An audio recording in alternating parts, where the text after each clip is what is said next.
How to Stifle the Politics. At the Thanksgiving Table. One cranberry at a time. What luck! Just as I was sitting down to write a Thanksgiving column, the news broke that 1 in 3 Americans vows to avoid talking politics at the holiday table.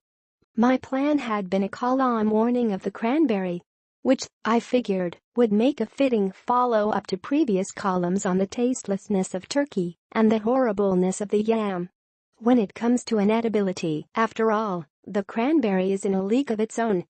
How this poisonous pustule fetched up in a holiday aimed at giving thanks is a mystery. No doubt it has to do with the fact that the Pilgrims disembarked in the heart of the Ocean Spray Company's briniest bog. Everywhere they looked there were cranberries. As I prepared to start my column, though, the news wire suddenly clattered with a Reuters dispatch about avoiding politics. All because of Presidents Obama and Trump. When Americans gather this year, Reuters reckons, nearly 1/3 of all adults will actively avoid political conversations. How, though, to get the others to stifle themselves? It occurs to me that cranberries might just come in handy.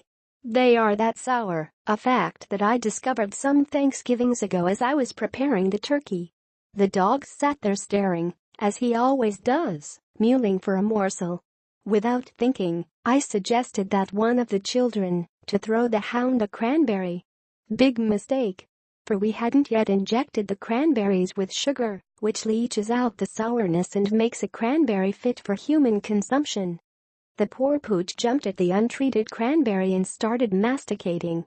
Suddenly, his tail shot up in the air, and his eyes took on the shape of a vertical oval. Then the dog's nose moved away from his skull, and the sides of his mouth were sucked in. So sour was the blasted berry that the dog actually sucked his whole body into his own mouth. The children and I were horrified as our Fido became a ball of dog lips with a tail sticking out and started rolling around the kitchen.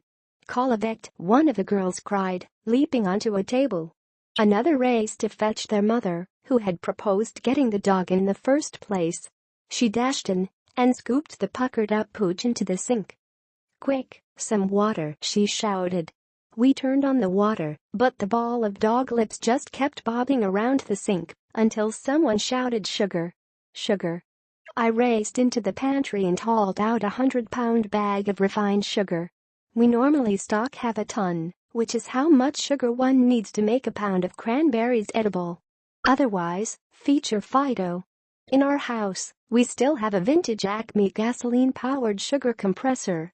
It can force 50 pounds of sugar into a single cranberry. One of the boys jumped on its Kickstarter. The contraption sputtered to life, and the lad dumped in 2 sacks of sugar. The pressure gauge started rising. We grabbed the nozzle and put it right up to the ball of dog. As the compressed sugar started to flow, the pooch suddenly relaxed. Soon the dog backed out of its own mouth, and, presto, it was sitting in the sink, smiling contentedly. Hence my plan. The children will, per usual, run the cranberries through the Acme sugar compressor.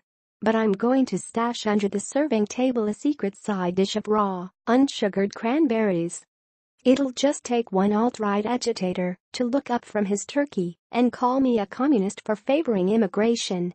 Or one leftist lugnut asking how I'm going to account to posterity for endorsing the Donald. Oh, come on, I'm going to say, "It's Thanksgiving. Try some cranberries." Then I'm going to reach under the serving table and hand him the real thing. Then, as the politics spouting guest is rolling around the floor trying to extricate himself from his own sourpuss, I'm going to offer a new prayer of thanks.